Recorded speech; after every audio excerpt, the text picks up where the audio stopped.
Well, my earliest memory, I think I was maybe 4, and I lived in West Newbury. My dad had bought a house in West Newbury. It was covered on the outside, but that old World War II asbestos stuff. Yeah.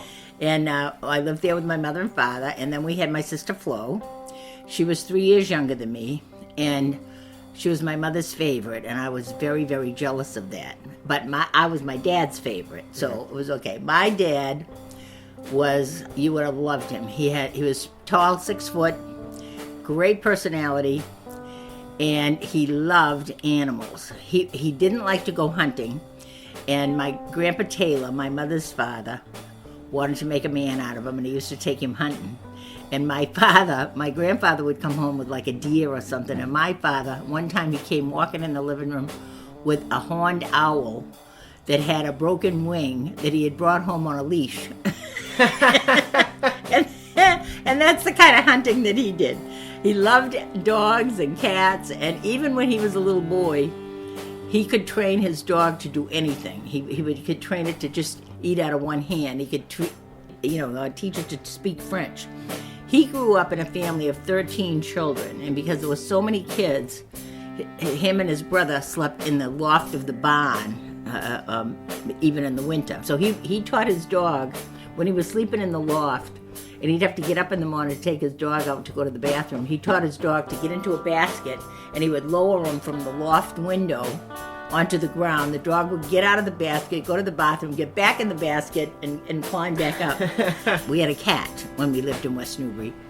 The cat got into the wall and had kittens in the wall, and my father could hear the kittens, so he broke down the wall to get the kittens out.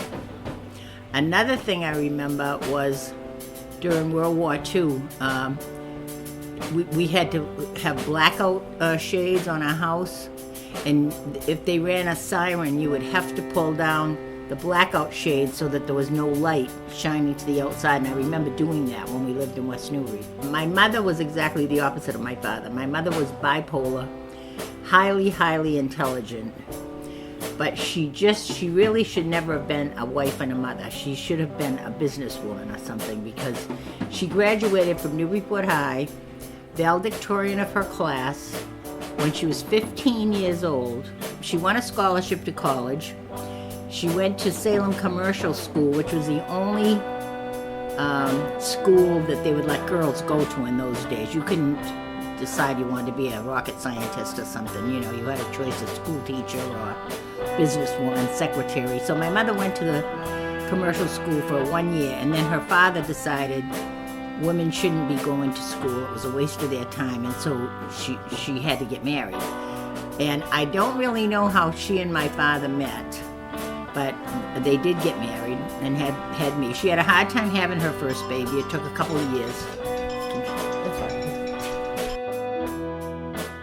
So anyway, her and my father got married, and I guess they were happy enough, but she just wasn't the type, and she was insanely jealous. She was always accusing him of looking at other women, running around. My father just had a great personality, and he was like that with everybody.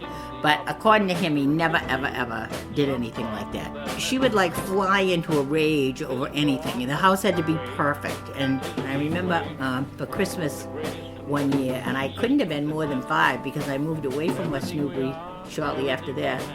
I had gotten for Christmas a soldier doll. It was in those days they made the dolls out of this composition that was very breakable. And this doll had a real World War II soldier costume, and I just loved him. And I had another girl doll too, and I loved them both. And I was playing with them, and she would tell me they had to be put in a certain place. And one day I didn't do that. I left him out, and she went into a rage, took the dolls by the ankles and smashed their heads, against the thing. They smashed them all to pieces. And I mean, I'm like 4 years old, but that's the way she was. But then 10 minutes later, she'd be crying and coming over and hugging and kissing you and telling you she was sorry. My sister was born with beautiful, beautiful hair. Even when she was like a year old, it was auburn and curly and long, and I was bald-headed until I was like 4. And I think finally my hair would grow long enough that my mother put little pigtails on the side of my head. But she was always raving about how beautiful my sister's hair was and how awful mine was. So one day when she was out, I took the scissors and I cut all my sister's hair off. And when my mother came home and found that out, she took the scissors and she cut off my 2 little braids, so I didn't have them anymore. Wow. So then I remember my mother and father got a divorce, and before they got a divorce, we moved to Newburyport for a very short time. We lived in a big house down the south end near the Brown School. And all I can remember about that house was that I had the mumps when I was there, and I laid in a bed in the living room near the stove for a long time until I got better. I don't remember that my sister ever got them. Then the next thing that I remember, my mother and father did get a divorce while we were living at that house. My father was very upset. He worked for GE in Lynn. So he moved into an apartment in Lynn, the Breakers, down near the water. And my mother got an apartment in Dover, and she went to work in a factory there, which they hired a lot of women during World War II to work in the factories, Rosie the Riveter and all that.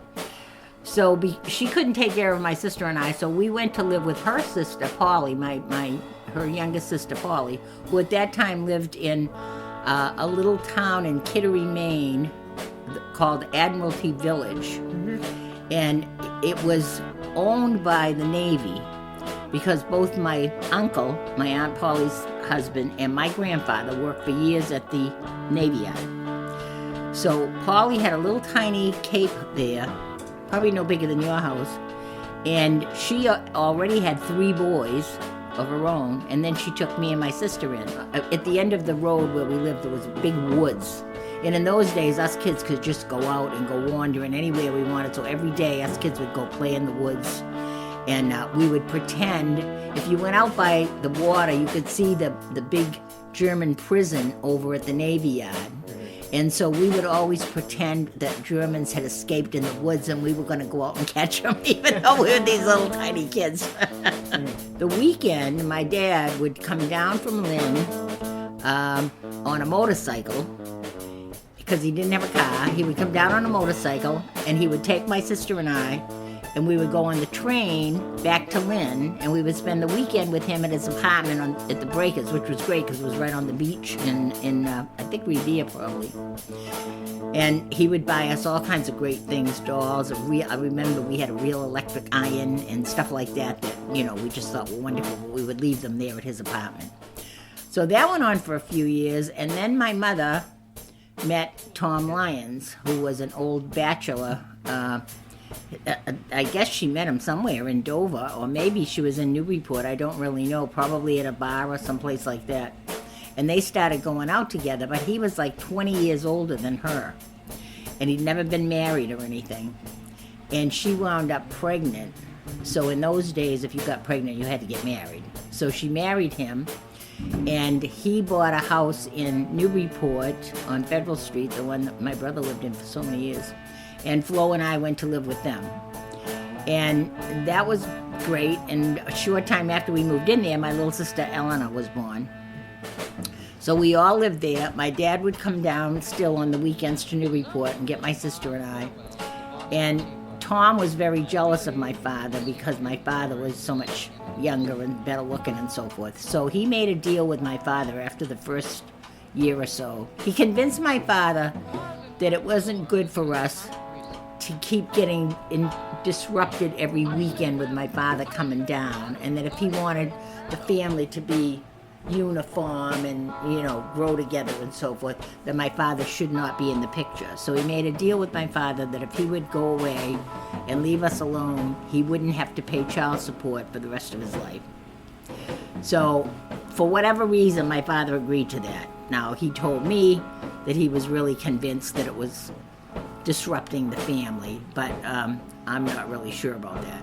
On top of that, my father was a Seventh-day Adventist, and Tom was a Catholic, which was a big difference in, we changed our religion at that time, and the Seventh-day Adventists, who were very, very strict at the time, my uncles and them would come down to the house and pray over us that we were going to go to hell now that we were Catholic. the middle of the second grade, I started the parochial school, which was my stepfather and his sister's idea. In fact, his sister paid for us to go there, so from the time I went into the parochial school, it was like a whole other experience in my life. You go in there in the morning, you kneel up on your chair, say your prayers and so forth, and we had catechism every day. I was not a popular kid. I was very smart. I got good marks, but I was very, very, very quiet, very shy, very quiet. All the things that had happened to me in my life, I guess, kept me from, being outgoing when I was out in public. When I was home, I was completely different. In fact, my stepfather used to call me Gracie Allen because I did so many funny things around the house and so forth. I pretty much raised the baby. I mean, the baby, I would give the baby her food. I would take care of her. If she cried, I took care of her, And during the time that we were growing up, sometimes my mother was great. She was a fabulous seamstress. She did sewing for a lot of people in the city. She made all our clothes, but she still had that bipolar disposition. And as I got to be in my, 9, 10, 11, 12, if I didn't do everything that she told me, she had a bottle of poison in the cupboard. I don't know what it was. I don't know if it was ant poisoning or it had skull and crossbones on it. And if I didn't do what she told me to do, she would go to the cupboard and take that and tell me she was going to drink it and kill herself. So I was always a very good kid. I always did exactly what she told me. I helped out with the other kids, never caused any trouble. I was bullied sometimes by kids in the neighborhood because I was so shy and quiet. And a lot of times coming back from school, there were kids from the public school that would try to beat me up and stuff like that. But that's when I became friends with Ruthie, because Ruthie was bigger and tougher than me and she could help defend me. So I guess we had a fairly nice but very poor childhood. I remember in our childhood we never had new clothes from the store. We always had hand-me-downs from some cousin or other that usually they were ugly clothes, but my mother would convince me that they were very, very expensive and very wonderful, and but if she didn't make them, So I remember the very first thing I ever got from a store. I was 13 years old, and during my summer vacations, I would sell blueberries for the lady next door. The lady next door would pick blueberries. She'd pick gallons and gallons of them. She'd put them in the little baskets, and we'd go around door to door selling those. And we could have a nickel for every basket. And one summer, I managed to save enough money from those nickels to buy myself a winter coat, the first winter coat I ever had out of a store. It was a storm coat with a big fur hood and all that, and I was so proud of that. Our house was nice. I mean, it was a big house. We had nice furniture. We had sufficient food, although not an awful lot. But we weren't well-to-do by any stretch of the imagination.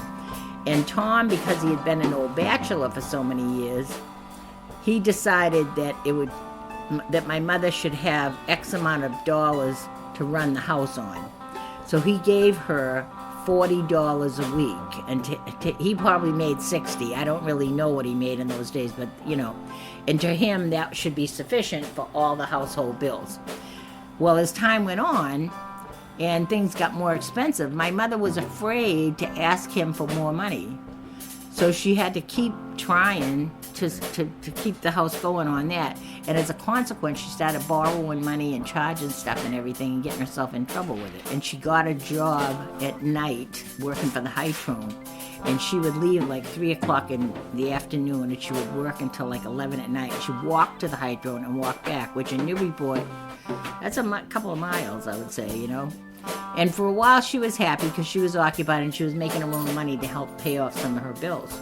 Tom didn't like her working, but he put up with it because she insisted on it. Well, she also started to drink about that time, and eventually, after she'd worked at the Hydrone for a year or two, she met some guy and she started having an affair. Us kids knew about, or at least I did, I don't know if Flo did, about these things, but we kept quiet about them, and we were afraid that, my stepfather was going to find out and our house would be in a whole turmoil again. I remember one Christmas Eve, she came home from a a work party, and she was so drunk, and she started ranting all this stuff all over the place, and my sister and I were so scared she was gonna, ruin Christmas, that we found a way to put her to bed, and she went to sleep, and we shut her up that way. But it was scared to death, Well, then one day when I was 16 and she was still going through this, she still owed a lot of money to people that Tom didn't know about. She was having this affair. She was drinking every day. She told me that she wanted me and Flo to come with her. She was going to run away, and she had already looked at a little apartment in another part of Newburyport. She even took us to see this apartment, and she said she was going to leave Tom and take us 2 kids and go there. Well, at that time, my sister and brother, my brother Tommy and my sister Eleanor, were 5 and 8 years old. And I used to take care of them after school and everything. So as it got closer and closer to the day that she was going to do this, I was getting scared, and I wasn't sure what to do about it. And finally, I went to see my stepfather's brother, who lived over on a street or so away with his family. And I went over and I talked to him about it. And he came and talked to my mother about it. And my mother was so mad with me that, she just wouldn't even talk to me. She was just furious with me that I had spoiled her plans and everything. So a day or 2 after that, she was acting really peculiar, and me and Ruthie decided we would stay out of school to keep an eye on her because we were worried about what she was going to do. She had threatened suicide a lot. We stayed out of school, and we were keeping an eye on her, and she was very restless. And she sent me and Ruthie to uptown to the store to get some thread. She said she was making a dress and she ran out of thread. She told us what to get. So me and Ruthie went as fast as we could go. It was probably 6 blocks or something like that. When we came back, she seemed to be okay. And she, at 3 o'clock, when she went to work, she put a couple coats over her arm, and she was carrying some shoes. She told us she was taking them to the cobbler on her way to work and the cleaners. And she walked out, and we never saw her again.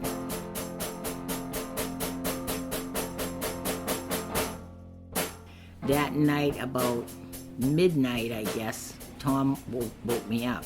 And he said, your mother's an hour and a half late coming home from work. I don't know what the heck's, the matter. I'm worried about her. We didn't have a car or anything to go looking, So I sat up with him and waited, and after about an hour or 2, I had an idea, that she'd taken off. So I decided to tell him the whole story. So I told him the whole thing that was going on.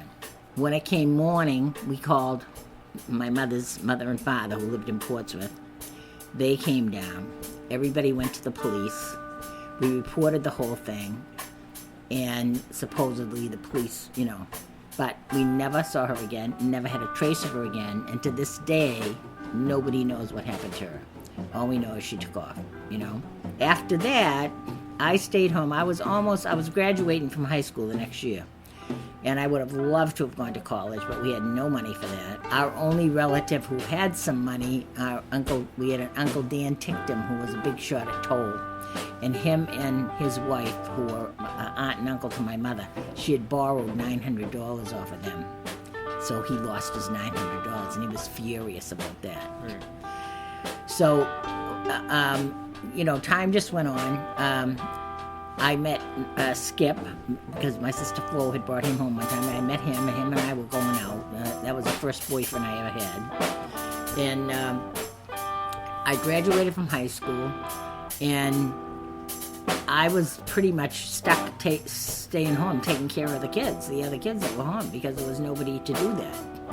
Anyway, time went on, and I got a job, and I bought a dog, and my stepfather didn't want the dog in the house, and he told me it was either the dog or me, so I got mad and I got stubborn, and I said, all right, and so I moved out, and I moved back with my Aunt Polly, my mother's sister that we had lived with when we were kids.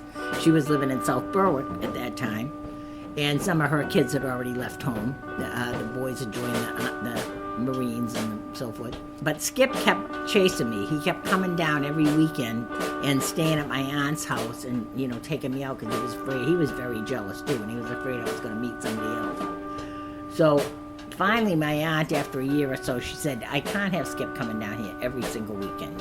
You've either got to marry him, go back home, whatever. So eventually I decided I'd marry Skip, and I came back home, and we got married and moved into a little apartment on Thayer Street, which was just really around the corner from where my father lived, so that my stepfather lived, so I could still keep an eye on the kids and so forth. And I had a car, so I could go back and forth. And now guys were getting drafted for the service because there was wars going on.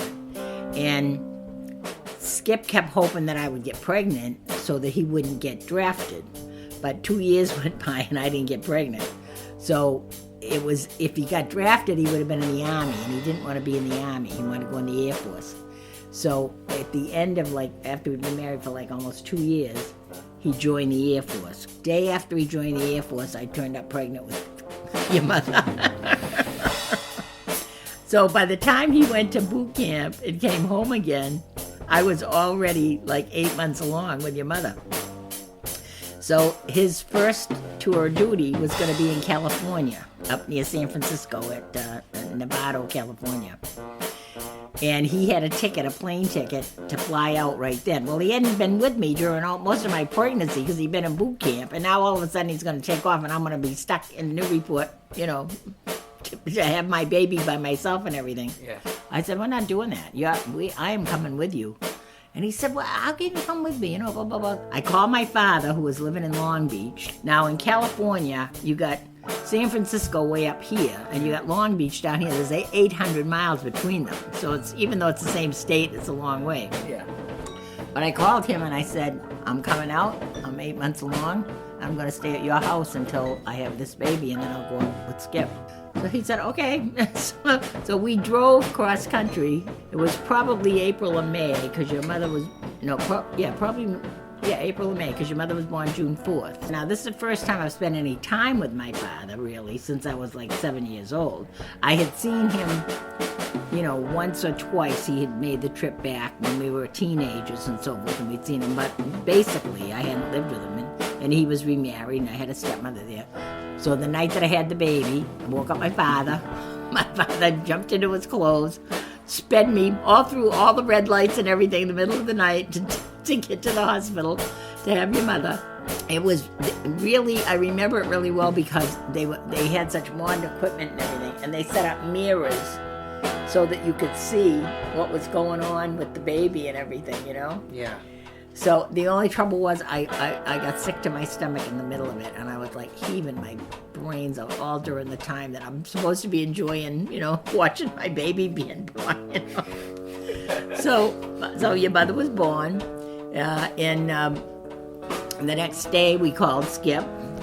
He got leave. He came down. He stayed 2 or 3 days at my father's house, and then we got in the car and took off for San Francisco. Now we had a brand new baby.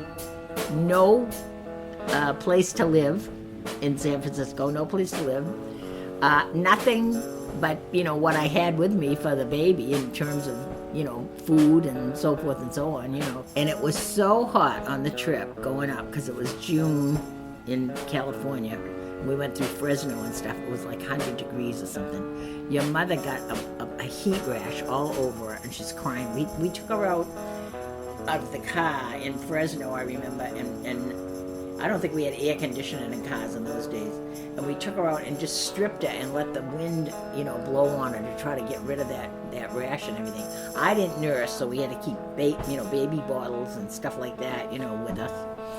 And because in those days, at that particular time, they didn't think it was good. I don't know why. They changed their mind every 5 years or something. Right. Well, first of all, I got pregnant again right away. During the time that we lived in California, the 4 years we lived there, we moved about 4 times because we kept trying to get, improve ourselves a little better and a little better. But 9 months after I had your mother, in April, I had your mother June 4th. 1 year later, April 25th, I had Paula. So there were only 9 months between them. Okay.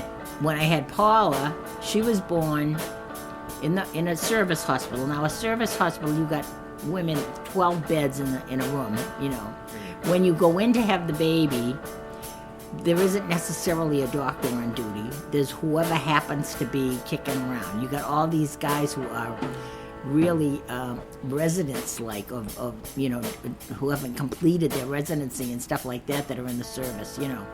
Well, as soon as they delivered this baby, she was crying, but the room was so cold because they keep operating rooms cold. And I said to them, and then they put the baby aside and they started tending to me, and she wasn't covered up or anything like in a hospital where they put it in a warm bassinet and so forth. And I said to them, that baby's going to get cold, cover it up or something. And they said, oh, she's fine, listen to her scream. Well, a day or two later, there was something like 8 babies in the nursery. 4 of them come down with pneumonia.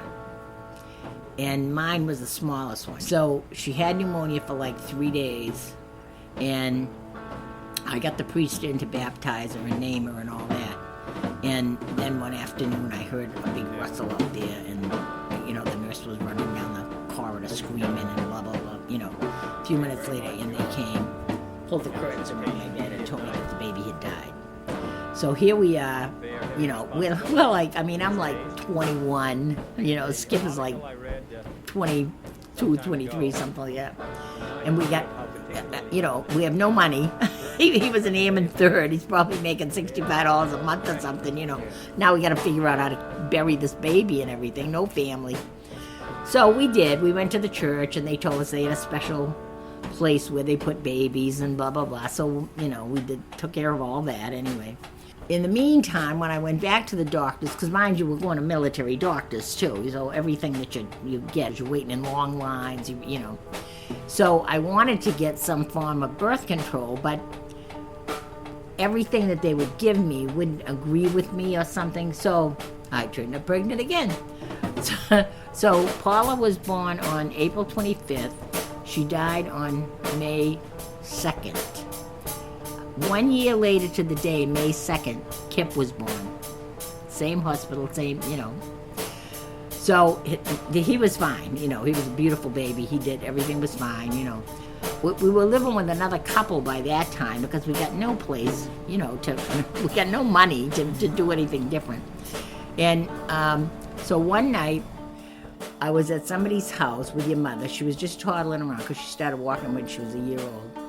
And she's toddling around. We're all having coffee, me and my girlfriends. And she brings me over this bottle of stuff. And I looked at it, and it was ant poisoning, and she had drunk it. So I screamed. I picked her up. I took her over to the sink. I got some eggs, raw eggs, and I poured them down her throat so that she would heave all over the place. And then I took her, I got no car. I took her, we lived fairly close to downtown. I told the girls to call the air base and see if we could get an ambulance or something. And in the meantime, I ran outside to see if I could find somebody that would give us a ride to the air base. I saw a policeman, and so he took me, but he wouldn't take me to the air base. He took me to the closest hospital in town. So they're in there, and she's there, and she's crying, and she's throwing up and everything. And nobody's tending to her, It's like they got to call somebody to do it. And I'm like hysterical. And I'm saying to them, look, I just lost a baby, I'm not going to lose a second baby because you're on tender. There was an ambulance waiting at the airbase gate for me to bring this baby, And it's stupid that I'm wasting this time at this other hospital where you got to call doctors and everything. So I said to the policeman, I said, if this baby dies, it's on you. I'm going to fucking kill you. So he took me and the baby, put us back in the police cruiser, and sped, the sirens going, to the airbase. The ambulance was waiting at the gate. They took her in, and she and I spent the night at the hospital, and she was fine. She was perfectly fine. She must have thrown everything up. But they're telling me at the time that she could wind up paralyzed, that she, all this other stuff, Then, I'm trying to think. Yeah, then we had Christy. A year or so after that. Now it's at the end of his time, and he would have liked to have stayed in California, but I could see that California was way, way, way too expensive.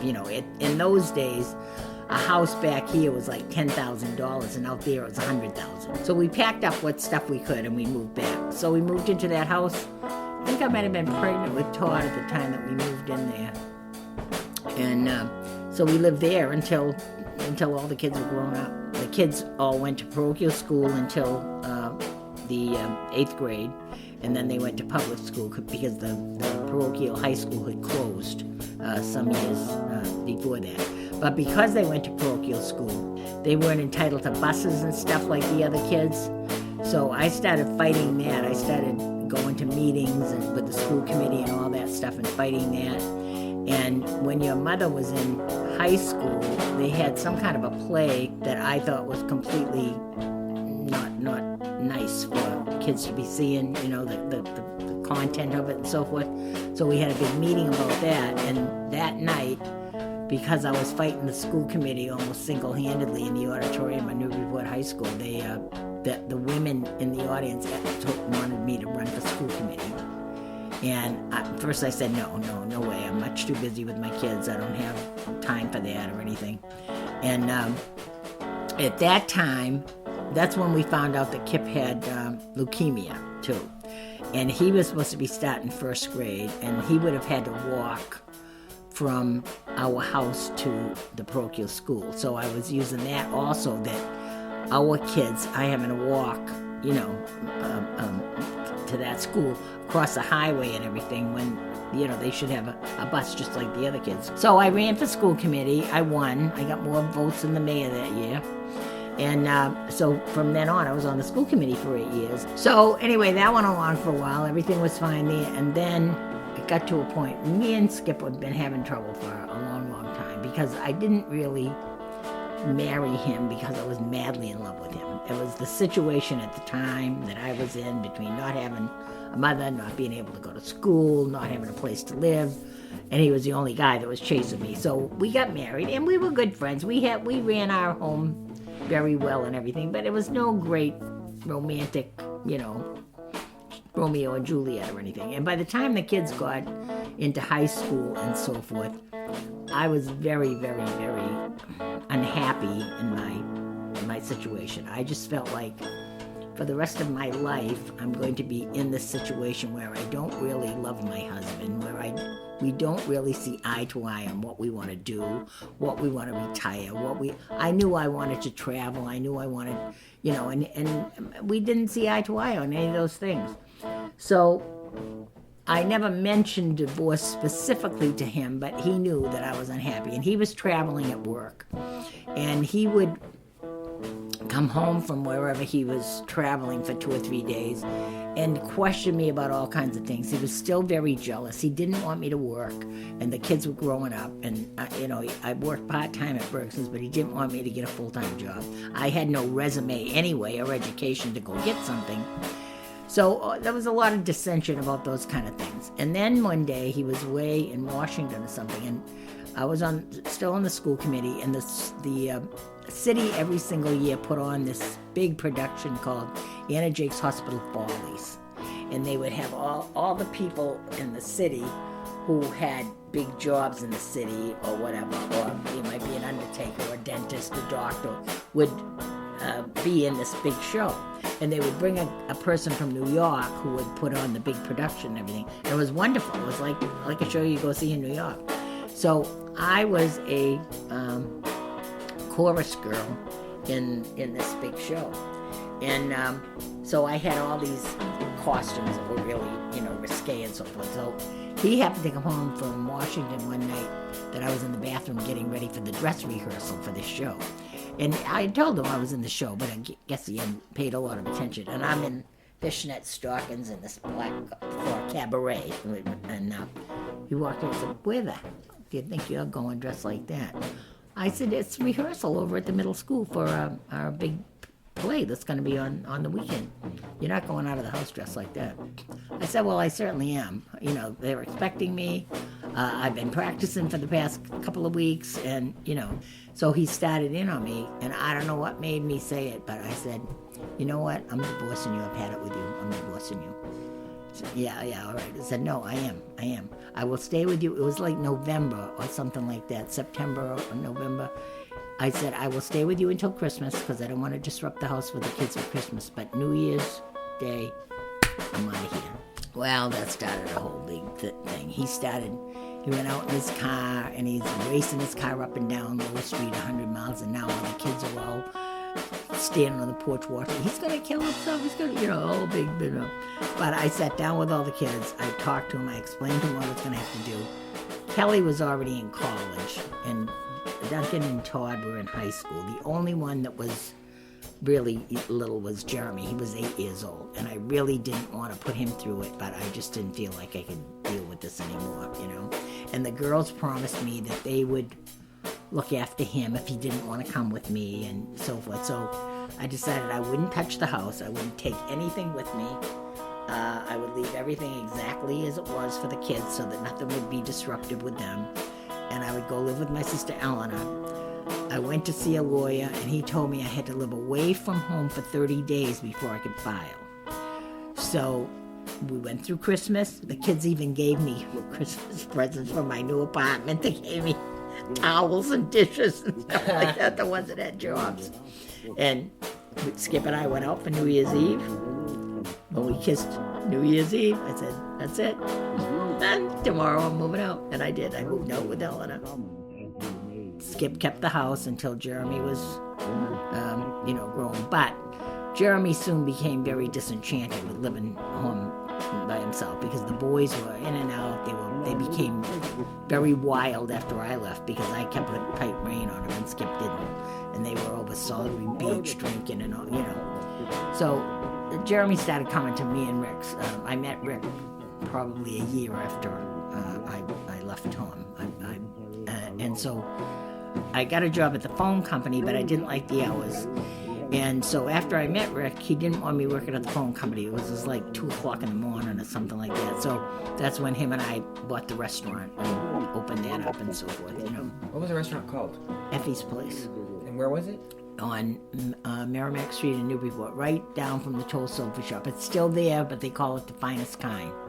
It looks like a little brick block, looks like a dining car that way, Yeah. It's just got a little small front. It's still there. So we had that for like 8 or 10 years. My sister Eleanor worked for me, Flo worked for me, and we bought a house in Amesbury, a beautiful big house, swimming pool and everything. Jeremy came over and spent a lot of time there. And then Rick was retiring from Polaroid. Polaroid was being chased by Disney. They wanted to take them over and everything. So they offered him early retirement because he was traveling out to Polaroid every single day to work. And he would work at the restaurant on the weekend.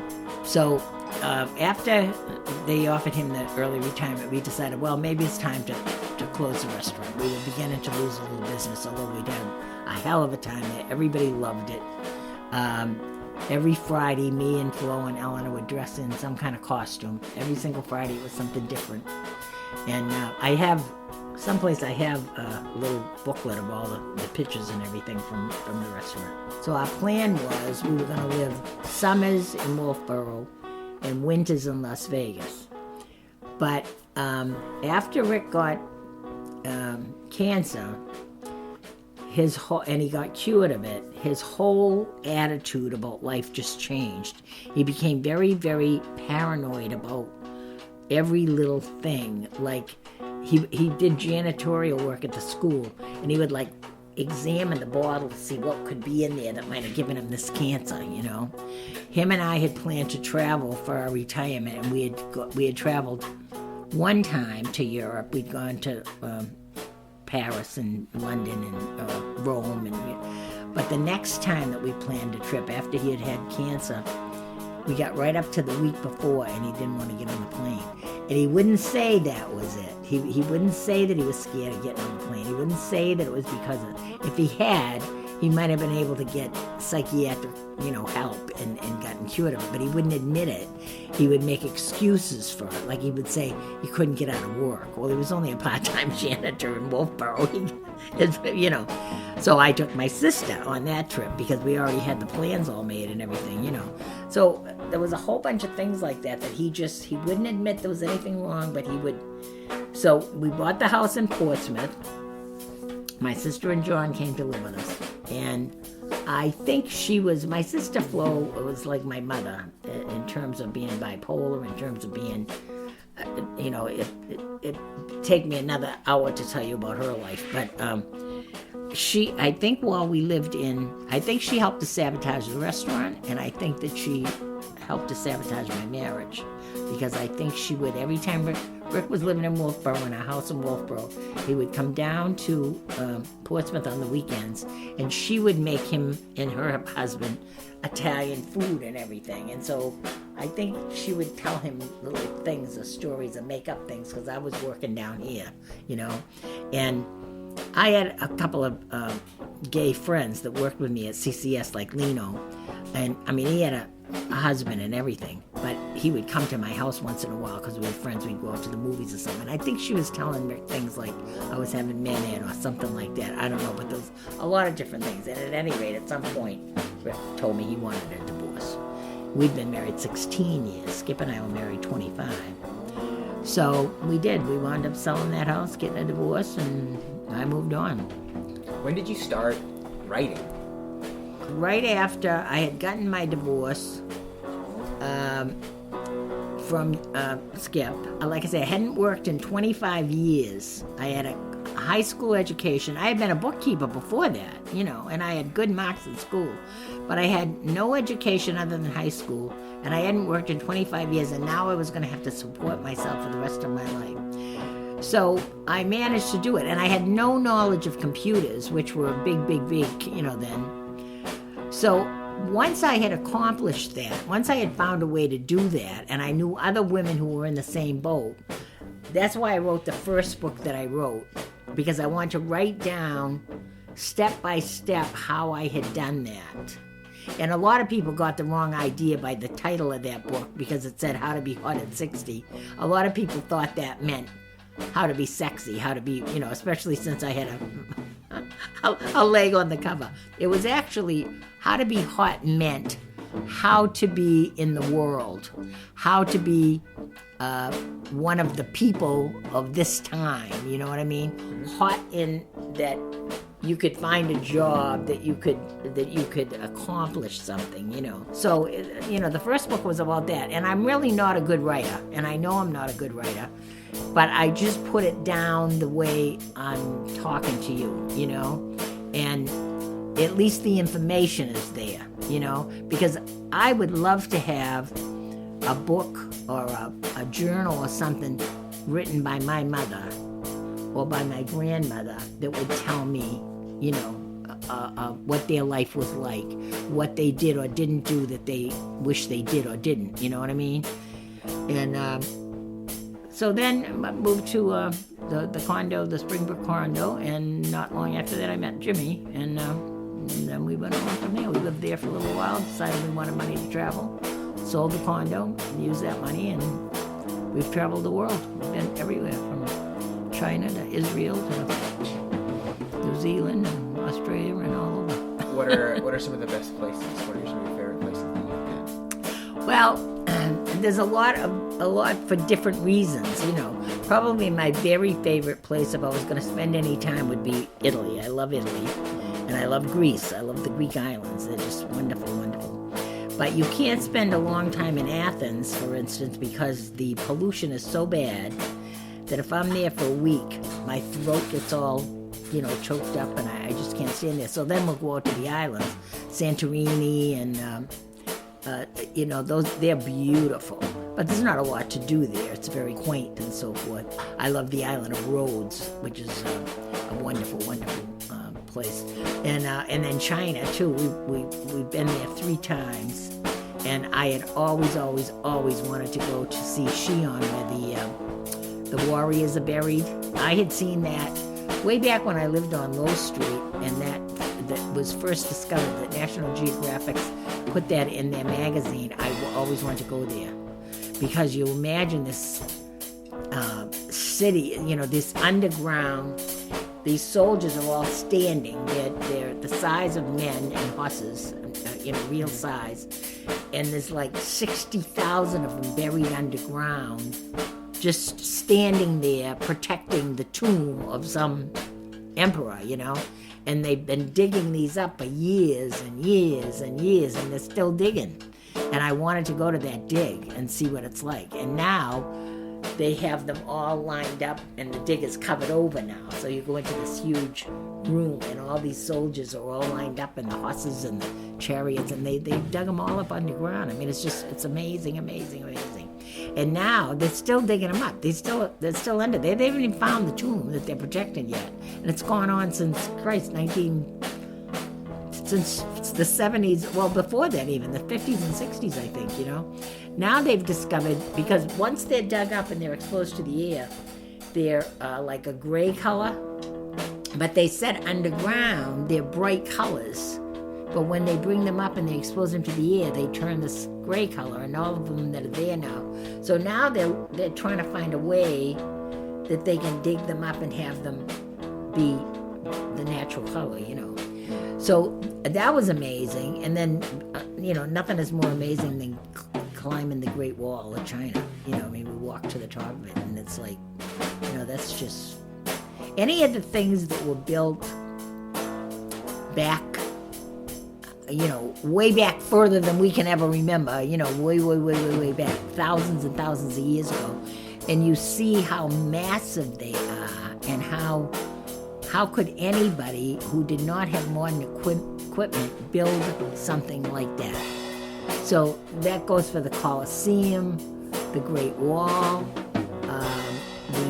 the pyramids. It's just, that kind of stuff is just unbelievably fascinating. Going inside a pyramid, we walked, I had broken my arm the day before we went to Egypt, so I had it in a cast. But to go into a pyramid, you have to walk bent over like this and straight down a tunnel that is until you get into the burial chambers, it's just, all of that stuff is just amazing, amazing. I know that a lot of people don't have the money to do these kind of things. I didn't have the money either. I didn't have a nickel to my name. But once my children were grown, I didn't feel like I need a house. I don't understand people that are 60, 70 years old that have to keep this house. I have friends that I talk to, and they're perfectly content that they never go out of their town.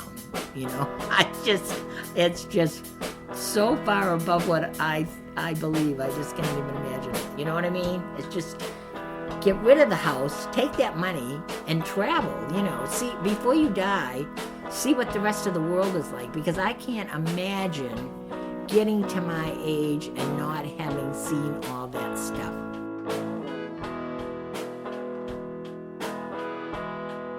Today's episode of The Last Podcast featured the voice of my grandmother, Effie Velardo. Thanks for listening. We'll be back soon with more episodes.